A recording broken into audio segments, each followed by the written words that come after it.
kwa gharama yoyote.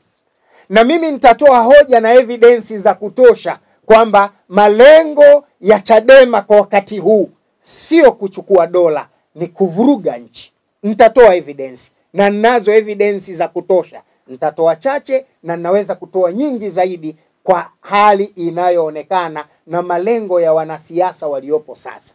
Mfano, ndugu zangu, katika hali ya kawaida boksi ya la kura ndio linalotoa maamuzi ya nani awe kiongozi. Unaposema leo hutaki kufanya uchaguzi kwa sababu unazozieleza, kuna vitu vingi vya maswali ya kujiuliza. La kwanza, Chadema tangu imeingia madarakani hivi sasa tumepita katika chaguzi 6. Iliwezaje kukubali kuingia katika chaguzi 6 na wao wakigombea katika maeneo mbalimbali? Wengine katika hawa wanaopinga leo wameshawahi kushika nafasi ya madaraka ya kuwa mbunge. Kwa katiba hii, kama uliweza kuwa katika nafasi hizo na kuchukua uongozi katika katiba hii na watu walikuchagua na ukawa kiongozi, ukakaa bungoni, ukala posho za Watanzania, ukalipwa mshahara wa Tanzania, nini kimebadilika leo? Unachosema haiwezekani uchaguzi ufanywe, tutahamasisha uasi, tutapinga uchaguzi, tutahamasisha watu uchaguzi usifanyike. Una agenda gani ya siri iliyopo nyuma yako leo inayofanya uchaguzi huu uzuie usifanyike kwa gharama yoyote, hata ikibidi kwa kufanya vurugu? Liko swali wa Tanzania tunatakiwa tujiulize. Liko swali wa serikali inatakiwa ijiulize. Liko swali viongozi wa dini wanatakiwa wajiulize na wakae chini watafakari kwa kina, kisha wayafanyie kazi mambo haya na kuyatolea maelezo ya kina na kuwaasa Watanzania wasikubali kuivuruga amani ya nchi yetu. Ndugu zangu, nchi hii leo ikifikia mahala ikaingia na vurugu, inawezekana Watanzania vurugu hawajui maana yake nini. Inawezekana Watanzania wengi hawajui madhara ya kuvunjika amani ni yepi, kwa sababu tumeishi katika nchi yenye amani kwa muda mrefu bila ya kuwa na vurugu. Mimi nimetembea karibu nchi nyingi za Afrika zenye vurugu na nimeona hali ya usalama inapokuwa mbaya, matokeo ya wananchi wake. Nataka nitoe mfano mdogo Kongo. Mimi na marafiki zangu wanaishi Goma na marafiki zangu wanaishi maeneo mbalimbali ambayo M23 wamechukua dola pale. Wamechukua nguvu na wakaamua kusimama katika maeneo yale. Nataka nikuambie leo, kama unakwenda Goma, kila siku asubuhi kwa uchache unaokota maiti 7-8 barabarani zimekufa. Leo ukienda maeneo kama ya Goma na maeneo ya Bukavu, usiku kuanzia saa 5 watu wanaweka mpaka vinu, michi na kila kitu kwenye milango kuzuia watu kuvunja. Manake ikifika usiku watu hawalali mpaka saa 11. Wanaogopa kulala kwa sababu watu wanaingia, wanavunja milango, wanaiba vitu, vurugu, kwa sababu hakuna msimamo, hakuna amani. Jambo hili linapokuja kwetu sisi, watakaoathirika ni wazee, watakaoathirika ni watoto wadogo, watakaoathirika ni wanawake. Hawa ambao leo wanahamasisha vurugu, familia zao zinaishi Belgium, wana nyumba Belgium, wanakaa Belgium, watoto wao wanasomea Belgium. Hawa wanaoamrisha vurugu leo, familia zao zinaishi Canada, wanakaa Canada, wana nyumba Canada.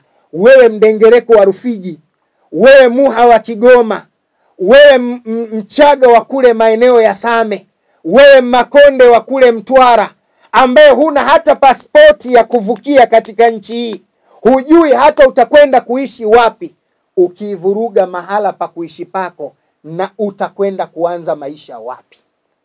Tuna amani, kula yetu ya manati, mbio zetu ndio zinatupa riziki. Kuna sababu gani ya kuivuruga nchi hii? Kuna sababu gani ya kuvuruga amani ya nchi hii? Bila ya shaka Watanzania tunatakiwa tuwe makini na nchi yetu na tusikubali kuibomoa nchi yetu. Nataka nitoe mfano mmoja. Leo nilikuwa naangalia kwenye vyombo vya habari, naona kwamba kuna mwanasheria amechukuliwa kutoka nje ya nchi yetu, anakwenda kufanya kazi ya kutetea maslahi na haki za viongozi waliopo ndani. Nataka nikuambieni, Afrika Mashariki, kama kuna nchi watu wake hawana adabu, namba 1 ni Kenya. Narudia tena kipande hiki, stafuni maneno. Yaani kama kuna nchi wananchi wake katika hizi East African, wananchi wake hawana adabu, basi Kenya wanaongoza. Mimi Kenya nakwenda sana, nakaa sana, naishi sana. Mwananchi wa Kenya anaweza akamtukana kiongozi wa serikali kwa nafasi ya rais, matusi ya nguoni, kana kwamba huyo kiongozi hana baba, hana watoto, hana familia. Yaani miongoni mwa nchi ambazo zimekiuka maadili. Sasa unajiuliza maswali. Tanzania hii na wanasheria milioni kidogo. Tunakwenda kutafuta mwanasheria nje ya nchi. Nchi ambayo hata maadili yake yamebomoka. Nyinyi mashahidi, vijana walivyofanya fujo, wamevunja nchi yao, wameharibu nchi yao. Kwenye vyombo vya habari unaweza kuwa uliona madogo zaidi kuliko sisi tunaokwenda katika nchi ya Kenya, tunayoona hali ya siasa ilivyo nchini Kenya. Yaani unakwenda kujifunza vitu, unajifunza vitu kwamba kuna watu wanaishi kwa maslahi. Mfano, wakati wa Raila Odinga kule Kenya watu walikuwa wanafanya vurugu sana. Juzi wamekubaliana nusu mkate na Rais Ruto, nchi imetulia. Sasa hawa walikuwa wanataka mabadiliko, wanataka kugawana mkate. Kiongozi wa siasa mwenye mfano huu, ambaye yeye anaangalia tu maslahi yake bila kuangalia maslahi ya watu wake, huyu ni kiongozi mwenye faida kiasi gani? Umeshawapeleka watu katika vurugu, wamepigana, wamepigwa risasi, wamevunjwa miguu, wameathirika, wengine wamekufa. Alafu damu ya wale waliokufa, wewe unakwenda kukubali kufanya suluhu na makubaliano na serikali, mnaanza kugawana mkate, unalipwa mshahara na unatangazwa kabisa, huyu kiongozi safi, huyu kiongozi sawa, huyu kiongozi tunafanya naye kazi. Utajifunza kwamba siasa za wenzetu ni siasa za maslahi. Kiongozi anawatumia wananchi kama mtaji ili kupata maslahi yake, na wale wasiokuwa na akili timamu wanasema tunakiwake na kiharibike na kinuke. Unapokinukisha hapa unakwenda kuishi wapi? Unapoibomoa nchi hii unakwenda kuishi nchi ya nani? Urithi aliyotukadiria Mungu kwa kuzaliwa ni Tanzania. Ndipo mahala Mwenyezi Mungu ametusaidia tuishi. Iwe itakavyokuwa, kiongozi yoyote atakayekaa madarakani havuki miaka 5. Akimaliza miaka 5 kuna uchaguzi mwingine. Tunapoona haturidhishwi naye tutamchagua mwingine, tukamwacha yule. Kuna sababu gani za kuendelea kufanya vurugu?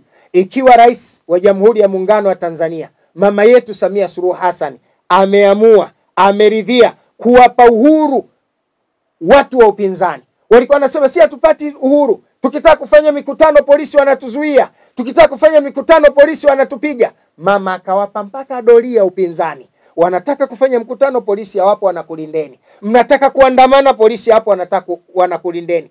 Imefika mahala wamejaribu kwenye kuandamana, polisi wakawalinda, sera ikawagonga, wakashindwa.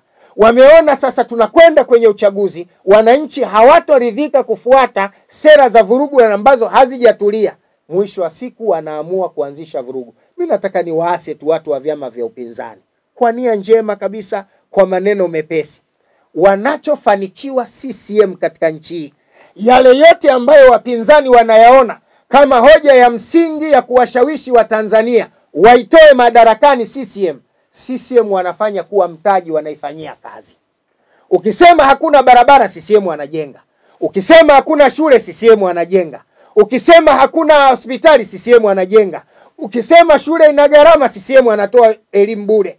Kila unachosema wao wanakifanyia kazi. Na kawaida ya mwananchi na mwanadamu yoyote anapotendewa wema hukumbuka fadhila na wema.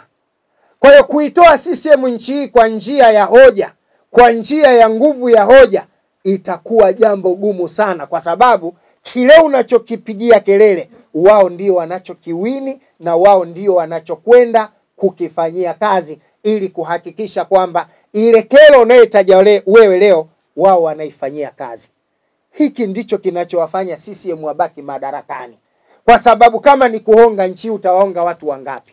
Nani anaweza kutoa pesa kwa kila mwananchi ampigie kura? Ni jambo haliwezekani. Lakini kutatua matatizo ya watu, kugusa shida za watu, kusimama na haja za watu, ndiko kunakofanya CCM iendelee kutawala. Ndiko kunakofanya Chama cha Mapinduzi kiendelee kuwa chama kinachoweza kushika dola. Sasa niseme tu na niwaombe Watanzania wenzangu, kwanza tupuuze mipango yote ya wanasiasa wenye lengo la kuibomoa nchi yetu. Tupuuze mipango yote ya wanasiasa wenye lengo la kubomoa nchi yetu. Ikiwa mwanasiasa katika uchaguzi huu, kabla ya uchaguzi, sera yake ilikuwa na lengo ya kutubomoa na kutugawa, huyo asipate kura hata ikibidi ya mamake mzazi. Yaani huyo asipate kura, kwa sababu atakuwa hana lengo la kuisaidia Tanzania na Watanzania, bali atakuwa na lengo la kufaidika na maslahi yake binafsi. Na sisi kama Watanzania tunatamani kuona maslahi ya nchi, hatutamani kuona maslahi ya mtu. Lakini jingine ambalo ni muhimu ningependa niliseme, kumekuwa na shida kidogo na baadhi ya viongozi wa dini katika kipindi hiki tunachoelekea uchaguzi mkuu. Kumekuwa na shida ya baadhi ya viongozi wa dini tunapoelekea katika kipindi hiki cha uchaguzi mkuu. Mwanadini katika nchi hii, jukumu na wajibu wake ni kutengeneza makundi mawili kuwa kitu kimoja. Sio kulikandamiza moja au kulikolomea moja au kulipa amri kundi moja au kulifanya kundi moja liwe nyonge na kundi moja liwe na nguvu. Nataka niseme tu, Tanzania yetu hii tulio nayo, tuna uongozi na tuna watu wa usalama ambao kila kukicha wanapitia kupitia vyombo vyao na kupata taarifa sahihi zinazoweza kuifanya nchi yetu ibaki kuwa salama. Viongozi wa dola kupitia vyombo vya usalama, wanaponiona mimi Sule sio mtu salama, ni lazima wanikamate, wanipeleke mahakamani. Wakinipeleka mahakamani, mahakama itakuwa na kazi ya kusikiliza hoja za wale walionikamata na hoja zangu mimi niliyekamatwa, ushahidi wa wale walionikamata na kunituhumu na ushahidi wa mimi ambaye natuhumiwa. Hii kisha hawa wana sheria au hii timu ya kutoa sheria na kugawa haki kwa maana ya mahakama, wao ndo watajua na haki ya kutiwa hatiani au kuachiwa huru.